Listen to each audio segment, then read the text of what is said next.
And we're back. Hello again. Hi, for those of you guys who are just joining in,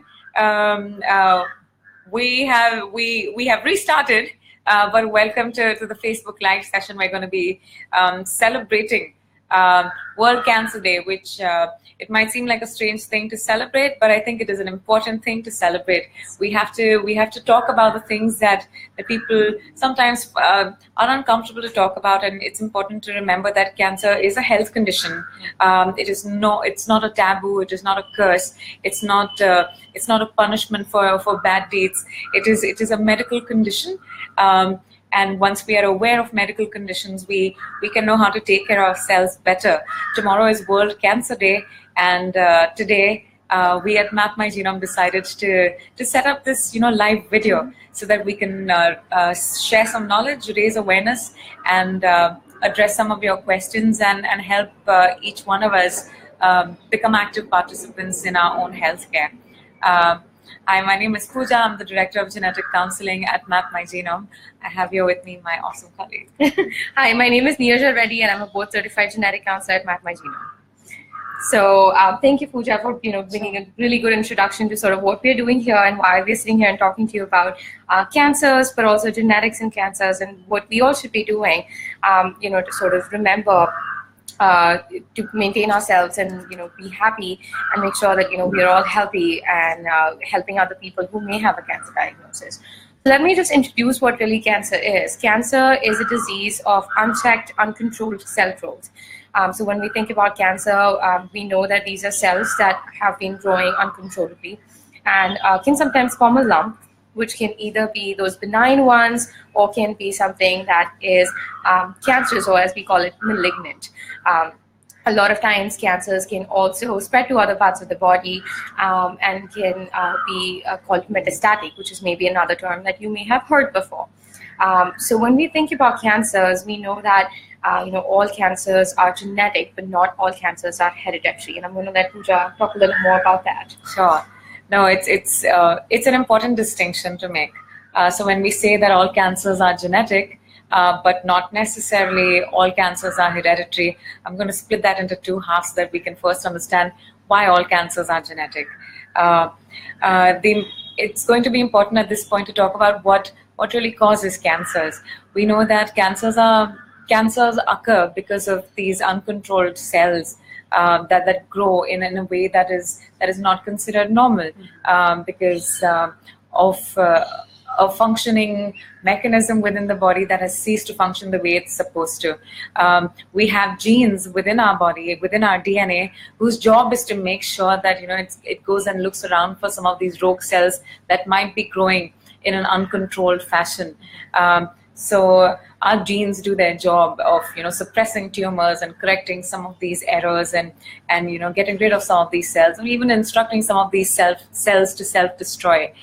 So there is a good protective mechanism that is already built into our DNA in our genes.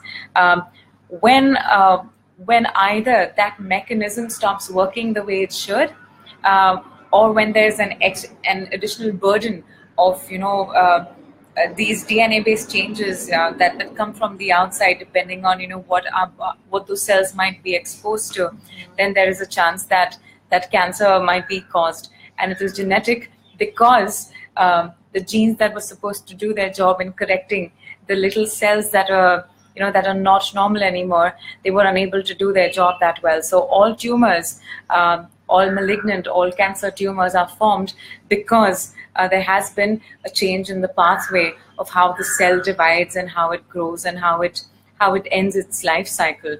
And so the life cycle of a cell is controlled by genetics. So the creation of a cell that is cancerous is also controlled by genes. So all cancers are genetic. Neeraja, do you want to talk about how all cancers are not necessarily hereditary? Of course. So just as Pooja said, all cancers are genetic, but not all cancers are hereditary. So let's just talk about that term first. Hereditary cancers, we are talking about cancers that can run in families, meaning we see multiple people either in the same generation or multiple generations with different types of cancers or similar types of cancers.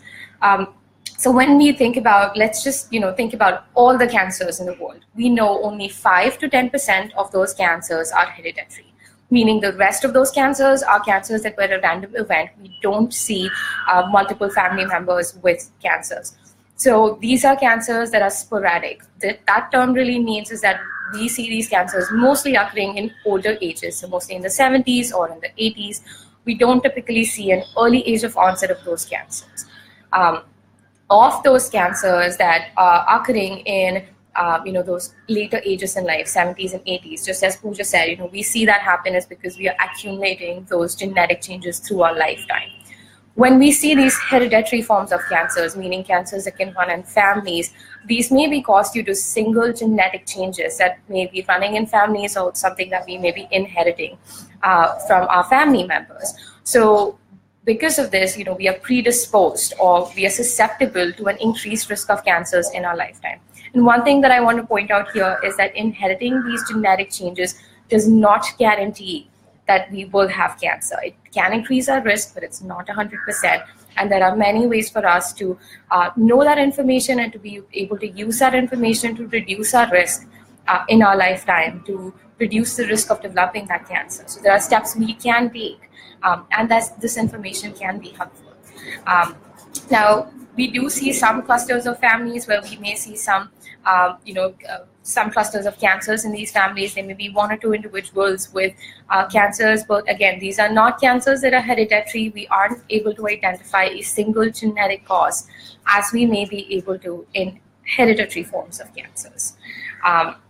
Pooja, do you want to talk a little more about some of the myths that we typically see in cancers? Yeah, sure. I would. I'm very happy to do that. But I see, Lena, thanks. You've posted a question here. I understand that your husband's sister was diagnosed with breast cancer, and you are concerned about your daughter. Is there a chance of her inheriting this? Thanks for asking that question. I understand that you are concerned, Lena. And I want to say that when there is cancer that runs through the family, even if it is breast cancer that comes from the male side of the family, it still remains important. And this is really a good teaching point, I think. Thank you for your question, because it also helps us potentially help other people, perhaps in your situation. So when there is family history of cancer on a male side of the family, of breast cancer on the male side of the family, it still remains significant for the next generation as well. And while I want to say that it is significant, I wouldn't necessarily say that I am instantly worried about the health of your daughter, Lena. So before I can answer your question, is there a chance of her inheriting this? The first question that we should probably be answering is, let's find out what's going on over there.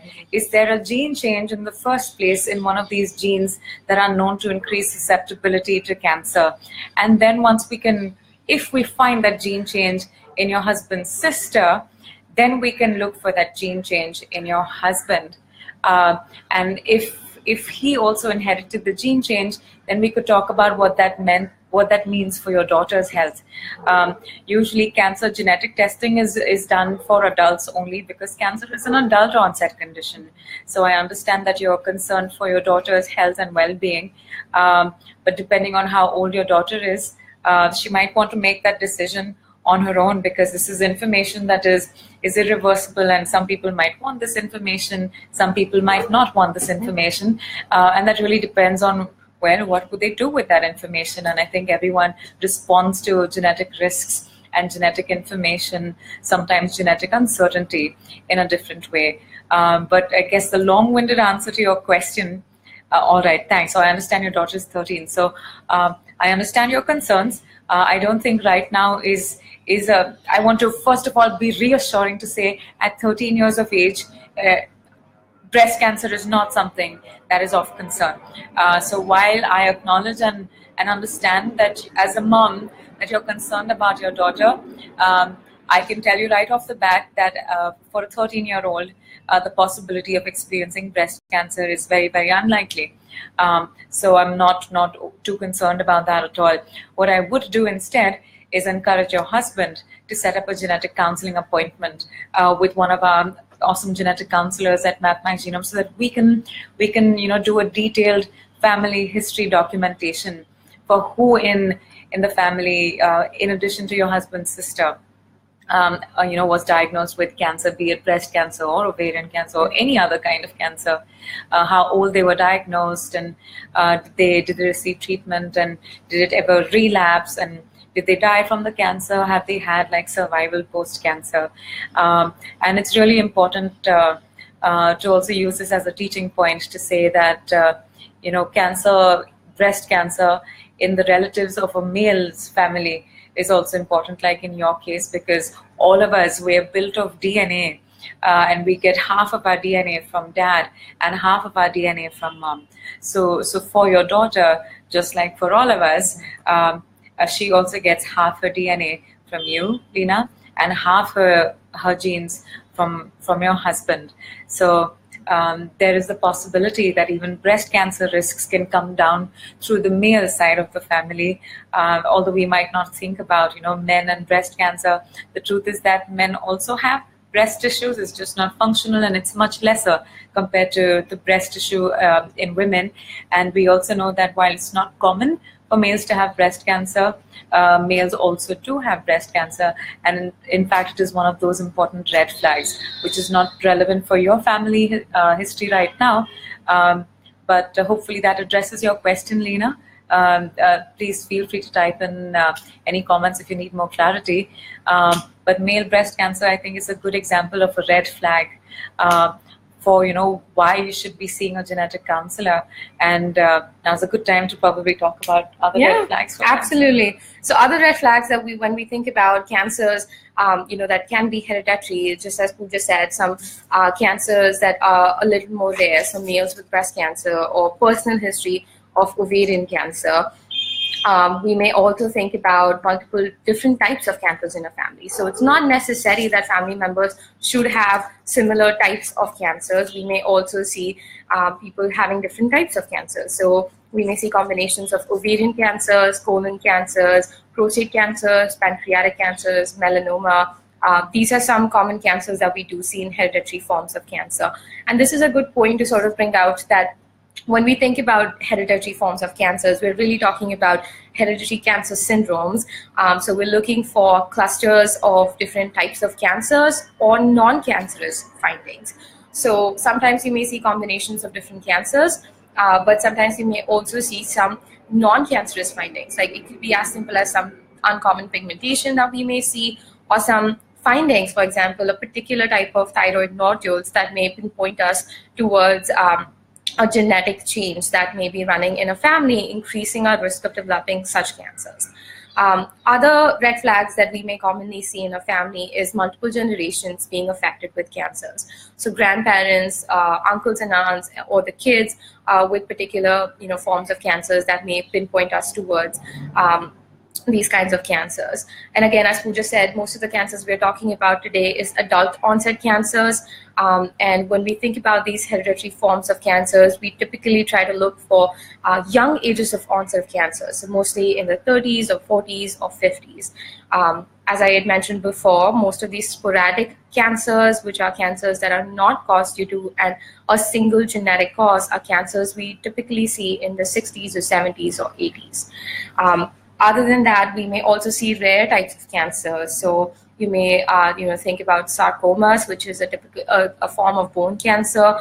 We may see other types of cancers which may develop in the eye, or in the brain, that may pinpoint us towards specific cancer syndromes. Pooja, do you want to talk about anything else on that? No, I just want to kind of summarize the red flags to look out for, because like we were saying, we've been saying this throughout, is that the vast majority of cancers are sporadic, which is not to trivialize, any cancer diagnoses that might have happened for you or your family members, but it just means that from a genetic perspective, there is lesser burden when we don't see cancers in multiple family members, or cancers that happen very late in life, or cancers, that are not that are not seen in multiple generations. So I want to just quickly summarize the important red flags that Neeraj just talked about, because these are also important red flags for how you might want to consider your family history in terms of, do I need to speak to a genetic counselor, or do I need genetic evaluation to see, well, is there a genetic risk or not? So first of all, the important thing is if you see an unusual cancer, so for example, male breast cancer, if you are a male with a family with a diagnosis of breast cancer, or if you have if you're an individual who has family history of a male with breast cancer, it becomes very important to seek out genetic consultation and expertise. So firstly is obviously male breast cancer. Secondly is early onset of cancer. So any cancers usually under the age of 50 would be considered fairly young, although of course we know that 50 is not set in stone. Nothing horrible really happens at 50. It's considered just a demarcation for when we can anticipate the genetic burden to be high enough that it warrants a genetic assessment. So male breast cancer, early onset cancer, multiple cancers in the same individual or within the same family, and also bilateral cancers in paired organs. So paired organs, a good example of bilateral cancers would be organs that are paired, right? So breasts and ovaries and testicles, these are organs that occur in pairs. So if there is cancer in the right as well as the left side, then those might indicate that there could be something genetic going on, and you definitely need to speak to a genetic counselor and get your family history assessed for what the risk burden might be. Yeah, that's about it. Yeah. Thank you for summarizing that. So let's talk a little bit about sort of the myths that we usually hear in cancers. As Pooja said, she and I have met a lot of families with either personal histories of cancers or multiple family members with cancers. And we do hear some common myths that we come across, and we just want to sort of take the opportunity while we have your attention to educate about these common myths that we may have. Absolutely. Yeah. So one of the first things that we always hear is having no family history means that I have no risk for cancer. Pooja, do you want to take that one? Sure. So usually, I want to say that it always is reassuring, for sure, to not have family history of cancer. But because we are human beings, all of us have certain risks that we may not be aware of.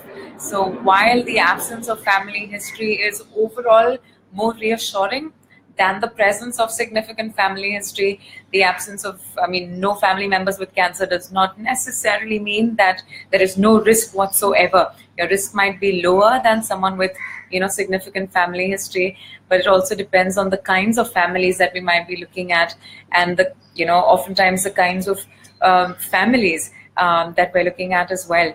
And let me explain to you what this means. So if we're looking at a family that is mostly male, if we see a lot of brothers and male members in the family, and if dad has a lot of brothers and not enough sisters, or a lot of your siblings are brothers and not other sisters, if there were a gene change that increased your risk for, say, breast cancer, then it might not even present itself, because males don't have typically enough breast tissue. Usually we would see it seems like it underrepresents the risk if we have a more male-dominated family, male-dominated only in terms of the number of people who are male versus female.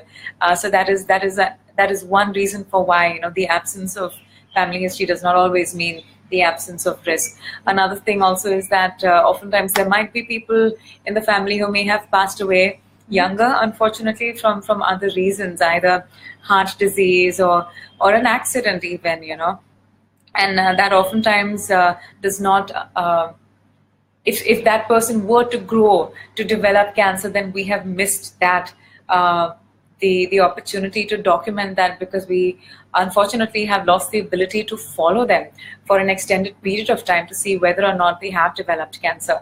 So for those two reasons, it is important to, and also, well, the fact that we are human beings and we have genes, and we're also exposed to multiple environmental exposures. These could be, from things as simple as diet as well as lifestyle. and which obviously we know that cigarette smoking is obviously, it's causative for lung cancer, but we also know that there can be other lifestyle choices as well as dietary choices that could, and also medical choices, related to, say, birth control and whatnot, that could modify your risk for certain kinds of cancers, increasing the risk for some, decreasing the risk for others. So those are the things to consider when we think about the absence of family history. So first of all, it is always reassuring to not have as much family history as another person, but the absence of family history does not necessarily mean that there is no risk. And getting an individualized and personalized risk assessment is usually the best way to go, because it considers your own medical history, your age, your diet, your lifestyle, things like how many children have you had, what kind of a job were you exposed to, any chemicals and whatnot as part of your job, any other exposures that you may have had to infections or other diseases and whatnot. And sometimes those can together give you an idea of what your personal risk is. And I know it sounds very complicated, and it is a little bit complex, but this is why we have experts on board here at Mapmygenome. We have a whole bunch of genetic counselors who are trained and experienced and who will be able to give you your risk assessment so that you can understand, even in the absence of family history, whether or not you have a genetic risk. If you don't have a genetic risk that is considered high enough, then you can go back from your genetic counseling appointment with the reassurance that just standard screening is helpful. We're going to talk a little bit about what screening is. But if you do find out from a genetic counseling appointment that you have an increased risk, then I want to say that it is not the end of the world, because there are things that, like Neeraj was saying, that you certainly can do to reduce your overall risk. Yeah, a genetic counseling appointment is one that is considered helpful even in the absence of family history, but it's most certainly warranted, it's necessary in the presence of family history. And this brings us to another myth, which is, I have family history of cancer, so I'm definitely going to get cancer. That is also not true, and we're just going to talk a little bit. Sure. So, the second myth that we talk about is having family history means that I'm definitely going to have the cancer, which is not true. Just as Pooja had said before, we have 50% of our genes, we receive those from one parent, and 50% of the genes we receive from the other parent. So there is a good chance that you may not inherit a genetic change from a parent that is causative or increases the risk of developing those cancers in that family. So that's the first thing. And the second thing that I said before was, inheriting a genetic change does not necessarily mean that you will have the cancer. It increases the risk, but it's not 100%. So inheriting those genetic changes may increase your risk as compared to someone else who's walking down the street without those genetic changes. But knowing that information can be really powerful, because you can reduce your risk by doing different screening. So this sort of takes me to Leena's question here, that is, if there is a hereditary cancer in the family, is it possible to prevent the disease in the next generation, and what are the precautions to take? So Leena, thank you for your question. I think it's a great point to bring up here, is that we may possibly inherit some of these genetic changes from one of our parents, or something that we were born with that increases our risk for developing cancer. But yes, there are things that we can do to reduce that risk. So there are a lot of screening options available. So as Pooja had mentioned, for kids, we are not usually worried about these things because these are adult onset conditions. But in the general population, we usually recommend that women should have mammograms, men should have PSA for prostate cancer screening, and we all should have colonoscopy.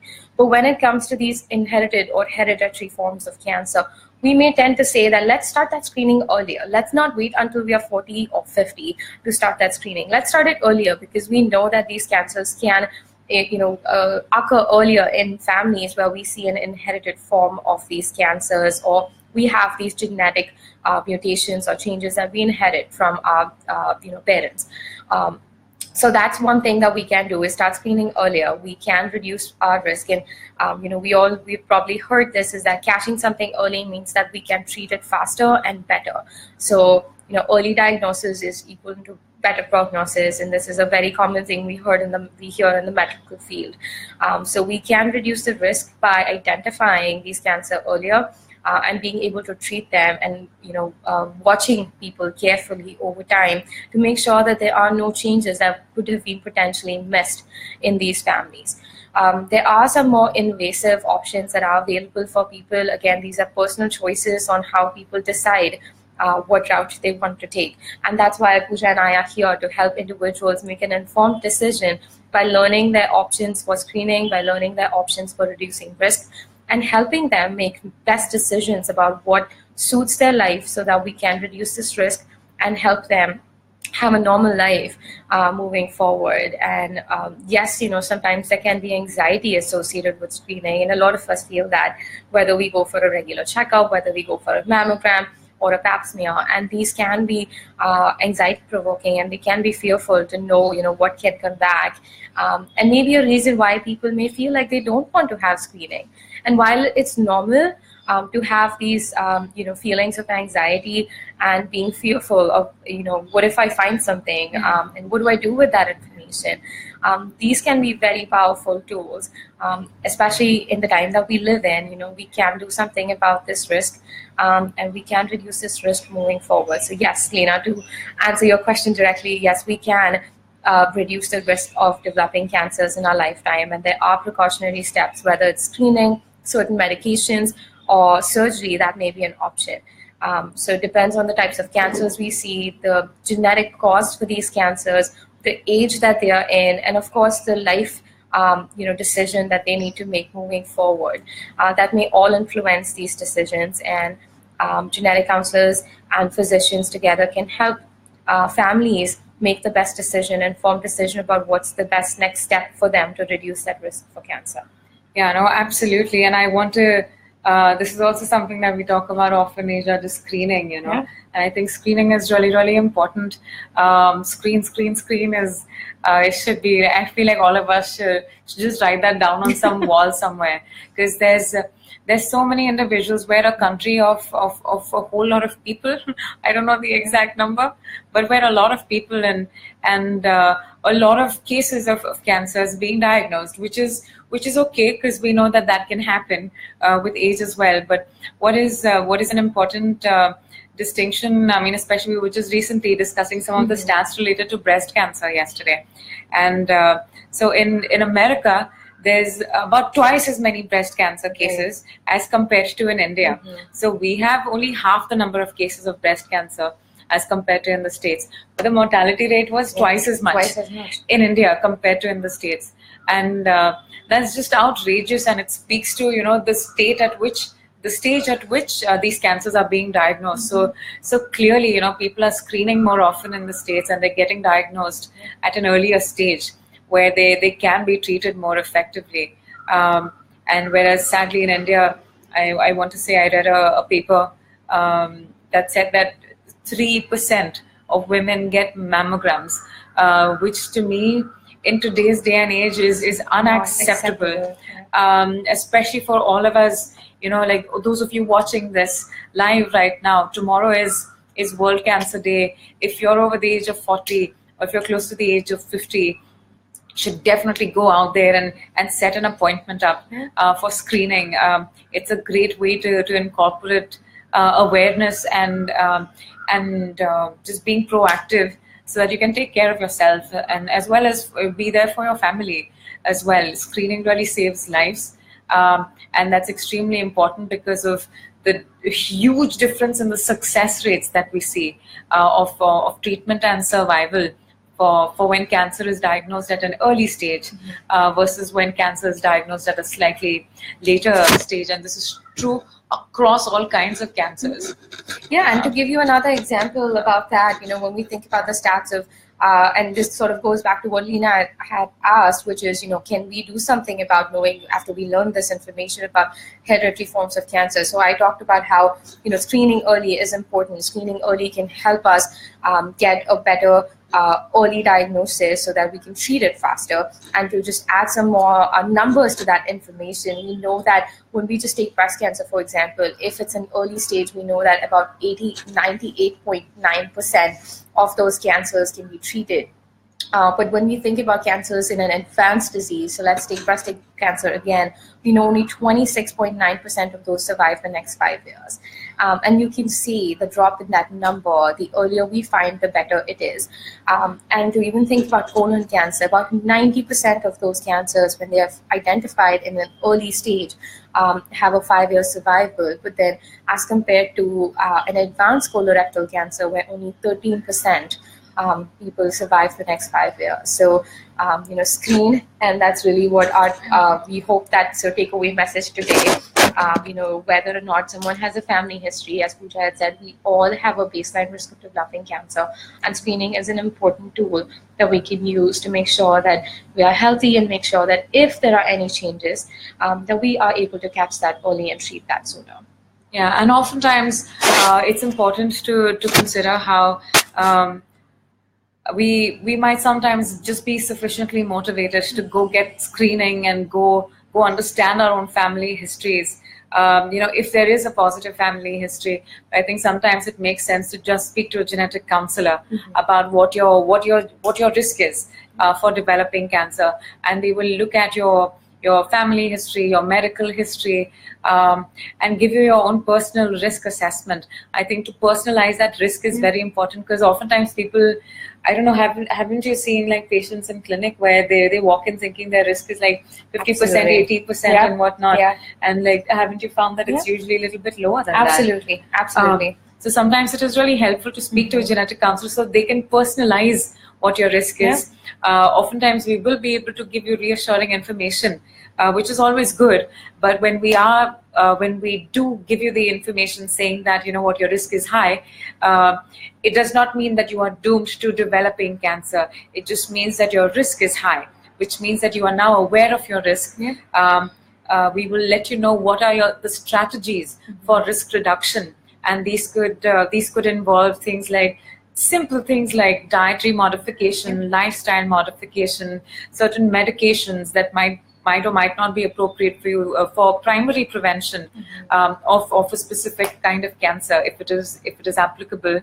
And also there could be options that are, like Nisha was alluding to earlier, there could be more invasive, more dramatic, more irreversible kinds of surgical options that are available as well. And all of those need to be personalized. At Mapmygenome, we're in the business of personalized healthcare. We're in the business of personal genomics. We want to offer you personalized risk assessment on the eve of World Cancer Day. So reach out to your genetic counselors. Feel free to connect with us if you want us to, if you would like to set up an appointment. It's important to understand your risk, because once you understand your risk, you can do something about it. And a risk does not mean that you are doomed to developing the disease. A risk is a great opportunity to help you reduce your overall risk, because cancer is a multifactorial condition. Absolutely. And it's important to understand what that is. And so when we think about cancer as a multifactorial condition, not just genetics plays a role in it, but also environmental factors, what we are exposed to in our environment, our lifestyle, so our diet, how we live, do we exercise, do we not exercise, what kind of work that we do, and what kind of environment that we have there, are there certain chemicals that we may be exposed to, and then of course then there's the play of gender and our age and genetics. So that's the reason we all think about cancer as a multifactorial disease. And to sort of come back to the point here about screening and prevention, another important factor where it can be really helpful for us to understand an underlying factor of these cancers, to understand the genetics behind these cancers, is in treatment, in fact. So a lot of new cancers really have now we have new treatments for some of these cancers where if we understand the underlying genetic cause, we can personalize those treatments. There are specific medications that are available for certain cancers. So for example, for breast cancer and for ovarian cancers, we now have a particular medicine that is used for individuals who may have certain genetic changes in 2 genes called BRCA1 or BRCA2. There are also other kinds of treatments that are available for some people who may have specific types of lung cancers with a specific genetic change. And so these are really important information, not just for their family members of people who have a cancer diagnosis, but also for individuals who may be undergoing treatment at this point. And then the other whole important part here is that if someone has a cancer diagnosis, right now, as we had said, for a lot of these cancer genetics, we think about cancer syndromes. What that means is we're looking at a collection of different types of cancers or non-cancerous findings. And so let's say someone has a colon cancer at this time, but we know that there's an underlying genetic cause for that particular colon cancer in the family. The same individual may have risks for other types of cancers in their lifetime. They may be 40s or 50s right now, and they may have got their treatment for the colon cancer or maybe undergoing treatment at this point, but they may have a risk for other types of cancers in the future. So knowing this information can really be helpful, because we can help that individual who currently has the cancer not just identify the best treatment process, but also be able to help them and guide them in terms of what are the next steps we should be taking to make sure that they don't have a new cancer development, or that we can reduce and screen for that new cancer as well. Yeah, no, absolutely. I think thanks for bringing that up. I think that's extremely important, and I'm going to try and use a non-cancer example to help you understand this. So we know that when someone has heart disease, and we'll do another Facebook session for genetics and heart disease at some point. But we know that if someone has had a heart attack, we know that they also screen for blood pressure, for cholesterol, for diabetes, because these are other conditions that can increase their risk for heart disease. So it's important to look at those other factors as well. So in some sense, if we could loop that into what Neeraj was trying to explain over here, we know that someone could come in with a diagnosis of, say, colon cancer, or breast cancer. But if we were able to identify a gene change that likely explained why this cancer diagnosis happened, oftentimes that gene change increases the susceptibility for cancer syndrome that is hereditary, and that cancer syndrome involves oftentimes tumors that are benign as well, but also other cancers as well. So if I walked in and I had breast cancer, and if it turns out that I have a change in a gene that is not BRCA, but if I have a gene and say, if I have a gene change in another gene called, B10, for example, because there are other genes that are related to breast cancer. So if I came in with breast cancer, of course, my breast cancer would be treated and addressed. But if I were identified with a gene change that increase my susceptibility for a hereditary cancer syndrome, then I would be benefited immensely from knowing that I had that gene change, because not only will I be treated for the cancer that I presented with, which is breast cancer, but I would also know to screen for things like ovarian cancer, thyroid cancer, whatnot. Yeah, and that could be potentially life-saving and could even prevent those cancers from actually happening. So I think that's really important. That when we think about cancer genetics, I think another thing that we commonly hear in clinic is that people are saying that I need to get treated right now. I will think about what this information means for my other family members later. Let's just focus on me. And so I think this is a good teaching moment for us to say that this information is not primarily for just your family members, but can really be powerful for yourself who has a cancer diagnosis right now as well. And when we think about, sort of the red flags that we brought up before, if you or someone in your family, notice some of these red flags, and these are things that you're wondering about why there are so many cancers in the family, you may benefit from sort of, as Pooja said before, personalizing the risk and being able to identify that underlying genetic cause and being able to just explain what happened and why this is happening for you or your family members. Yeah, no, that's... Yeah, I think we're good to end on that note. I think that was excellent. Thanks, Neeraj.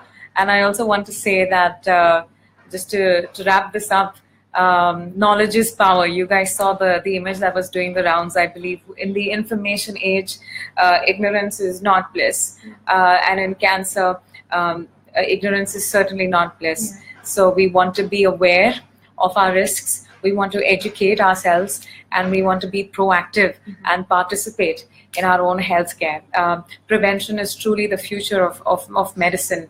We're really hoping that we can shift some of the focus of healthcare from treatment to prevention.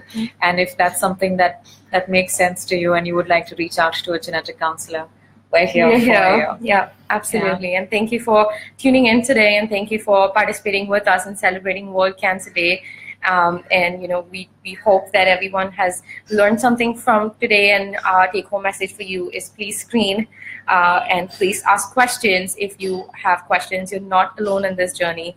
We are here to answer any questions that may come up, and we are here to help you figure out this hard route in cancer. No, absolutely. All right, then thanks for tuning in live. Those of you guys who are watching this when it's not live, please also know to obviously reach out to us. Thank you, and enjoy the rest of your weekend. Yes. Bye. Bye.